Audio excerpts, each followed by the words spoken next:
So this is a picture that is an eye test for anybody to look at what's there. I think some of these other ones may bring in. Here's in the lower right corner is an excerpt from a 3D model that we put together that would be if you were in a helicopter over the Mississippi River looking at the barge dock facility. This red line shows where we are out here on the river. This would be the rail car facility, which would be right there.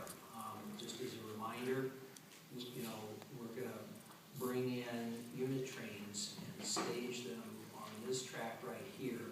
And once they're staged, they'll be managed or moved by a positioner, such that there isn't an engine running all the time. It would be, once you fill the car, advancing it to get the next car there. It's done with a hydraulic mechanism. And once it gets all the way around the corner, it can be staged onto a track such that as empty trains are brought in and loaded, the engines can leave and the full trains can go out the other way. All of the material that is moved in this area is by what I call an overland conveyor. Any of you that have ever been around aggregate type sites, it's a belt, 36 inches wide probably, and it'll be a beam or whatever where the material sort of sits in that. In this particular case, all of the conveyors will be covered. There will be sediment and retention ponds, just like what we were talking about, of what was reclaimed out of the Pea Ridge mine site. But this is a requirement of any large campus facility like this, where you've got lots of square footage and lots of roofs and lots of whatever, and somewhere along the way all the stormwater is going to go to a location. And what we want to do is make sure that we've trapped any of the solids that may, which oftentimes solids can be the little bits of rubber that are off car tires that are in parking lots. And then, even though this is what I call a continuous flow operation, meaning that this runs 24 hours a day, 7 days a week. The throughput processing is basically governed by the pipeline. In other words, it keeps getting put in and it keeps coming out at the other end. So when it comes out at the other end here, it's incumbent to be able to manage it and process it. And the goal out of this is lean manufacturing format, where it basically never stops.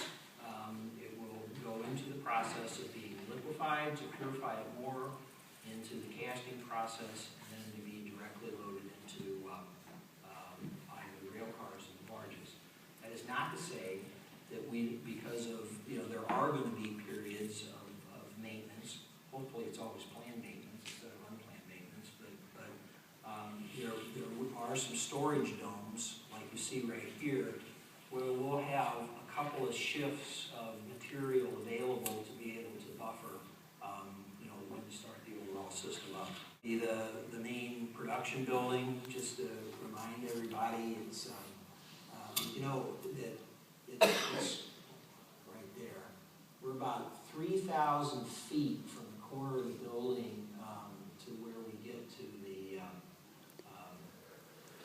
border with the city and the city streets. The other thing that we talked about, and it's in the conditional use permit, many people may not realize that the elevation of the ground in this area is significantly lower than what it is up on the streets that are here. And we agreed to build a 6-foot berm along this area that's landscaped. And the reason I'm saying that is I'm just over 6 feet tall. If I'm standing on the street here and I have to look slightly up, and yet I got I think if I remember right, we're limited to 35 feet in terms of the building structure, that you're never going to see it because the attitude of your eye will be lifted as it comes over. We had an event to discuss this project and invite some people down on the site. It was in March of 2010, if I remember actually had some 6-foot diameter weather balloons that we staked the 4 corners of the building and put them up 35 feet, such that if you were standing over here where the group was, you could see, you know, get an idea of what it was. And you could, admittedly, it was a windy day that day, so they were getting blown down. I don't want to overlook that point, but they were hard to see. You know, the 3,000 feet is a long way. You know, what I will also tell you is, no, excuse me, it's the 1,000 feet, that from where you come in off of Bailey Avenue here out to the river is just over a mile. And, you know, I don't know that everybody appreciates, you know, what that distance is. There'll also be an administration building that'll be on the site to take care of those needs. And if I've done this right, this is a, I think this should start here in a second. This is kind of, it's really my update at this point. We're continue to be very happy to be involved in this. We're grateful for all the heavy lifting that's been done up to this point in time to be able to advance the project at this juncture.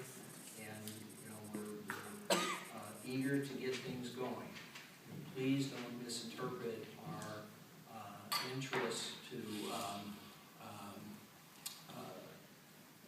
follow through with some of these other appraisals as anything other than the fact that we're trying to find the most cost-effective and efficient way to be able to advance this to the next step.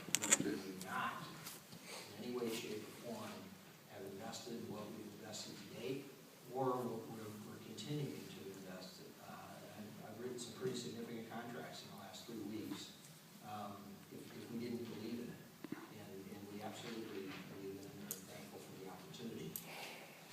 I guess it isn't going to work. I'm sorry. Oh, well.